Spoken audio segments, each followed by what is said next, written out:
As we stay on this region now, Lebanon's health ministry has stated that 2 people were killed in an Israeli strike. The ministry said the Israeli military army targeted a vehicle on the Jarmak-Khardali Road. In addition to the 2 deceased, another person is seriously wounded. The attack occurred in an area located 10 kilometers from the Israeli border. Israeli forces continue attacks in southern Lebanon despite the ceasefire deal with Hezbollah in November 2024. Israel states that it is targeting Hezbollah operatives and their facilities. Hezbollah continues to defy the disarmament plan of the Lebanese government, expected to be completed by the end of 2025. However, Israel continues to maintain troops in 5 areas of South Lebanon. Earlier, the United Nations verified the deaths of 103 civilians in Lebanon since the ceasefire.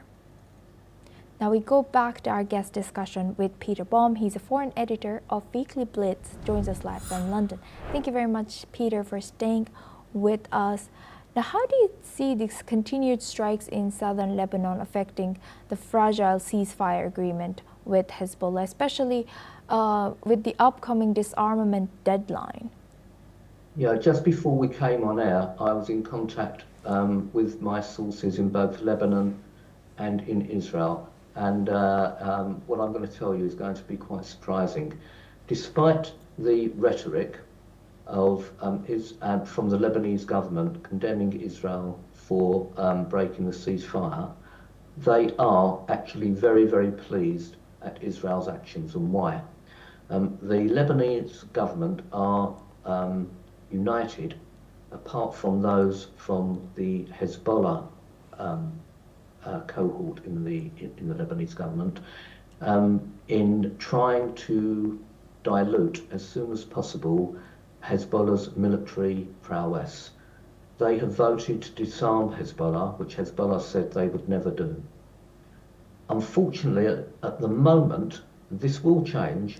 The Lebanese army isn't strong enough to confront Hezbollah, and they don't wish to confront Hezbollah head on because that would be disastrous for the country. But politically, the vast majority of the Lebanese population, the non-Hezbollah side, want Hezbollah to be defeated militarily. Now, Israel is the only player in the region that has the ability to do this. Syria is very supportive, although won't admit it, also to dilute Hezbollah in the region. So the closest players, apart from Israel, Syria and Lebanon, are actually very pleased that Israel is not allowing Hezbollah to build up its weaponry and arms depot. Quite recently, some weapons depots of Hezbollah were discovered by the Lebanese army and destroyed. That was a major setback for Hezbollah, and yet Hezbollah are still continuing to build up arms in the belief that they will be able to confront Israel again and also take over Lebanon, which is their prize asset. That won't be the case, but Israel has to be currently the only player militarily that can stop Hezbollah doing this. It's encouraging that the Lebanese army, supported by the Lebanese government, are continuing in their anti-Hezbollah process, but Hezbollah are still, though not as powerful as they were prior to October the 7th, still pose a military threat to both Lebanon and to Israel. And although Israel have broken the ceasefire, as I've said to you, my sources tell me that the Lebanese administration and the Syrian administration are quite encouraging of this, despite the statements that both governments will be making about the Israeli strike.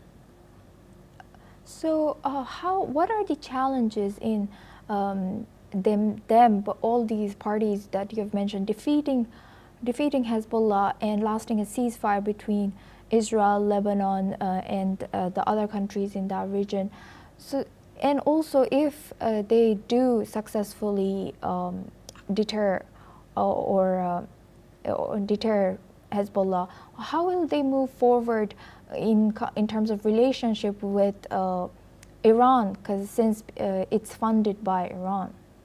Yeah, the challenges are huge, and Hezbollah via Syria are still funded by and equipped by Iran. Now, the new administration in Syria is very fragmented and yet not strong enough to completely destroy the routes by which Iran are funding and weaponizing Hezbollah. The only player currently who could stop this are Turkey, but Turkey is in a difficult position. She doesn't know whether she doesn't want confrontation with Iran, but she doesn't want to see Iran's influence spread any further. And at the moment, Turkey consider the Iranian influence within Syria and towards Hezbollah as being completely manageable, especially while the Israelis are ensuring that militarily Hezbollah won't get much further than it is at the moment. And also while Lebanon is dead against Hezbollah as military activity. So if the Syrian government can define itself as being a proper administration, and the West needs to support that, but that's very difficult for the West to support someone who's formally in charge of ISIS. If that can be done, if that can be achieved, then the peace agreements between Israel and Syria, between Israel and Lebanon, can be is a prize worth attaining. So it will, but at the moment it's only Turkey that can confront the Iranian weaponization of Hezbollah until such time as the Syrian government is in a position to do so, and at the moment, unfortunately, she's not. Well, Peter, I would like to hear more about that. Why do you think Turkey has leverage over there, and how does Turkey? Why do you say so? Okay, that's quite easy for me to answer. It was Turkey that was responsible for the overthrow of the Assad regime by supporting those current elements who are in charge of Syria. Turkey, through Erdogan, sees herself as a major player in the Arab world, a leader of the Arab world.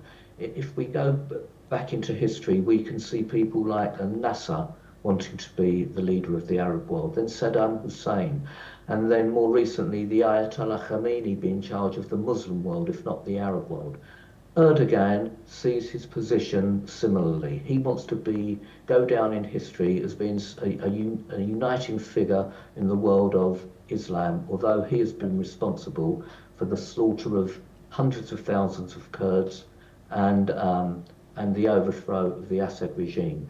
Turkey's influence on the current Syrian government is immense, and only by Turkey encouraging and supporting this current Syrian administration will Iran's influence be severely weakened. And that's why I say that it's the Turkish who could be and are a major influential voice in this region. Right. With that, I would like to thank Peter Baum for joining us and sharing your insight throughout our news from